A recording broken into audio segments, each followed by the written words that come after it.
Sinasabi rin ng Filipos 2:6-9 na kahit siya'y likas na tunay na Diyos, hindi niya pinagpilitang manatiling kapantay ng Diyos.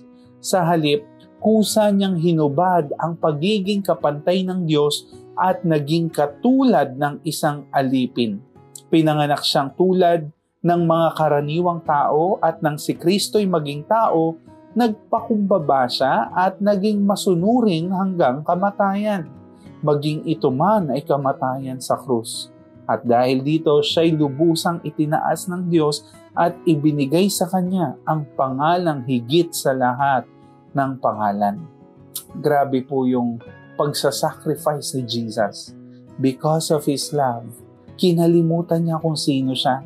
Alam niya yung posisyon niya, alam niya yung lugar niya sa langit. Hinubad ang pagka-Diyos at siya'y nagpakababa, isinilang sa mundo bilang Diyos at anak ng tao.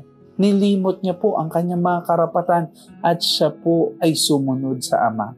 Again, dahil mahal niya ang Ama at dahil mahal niya ang sanlibutan.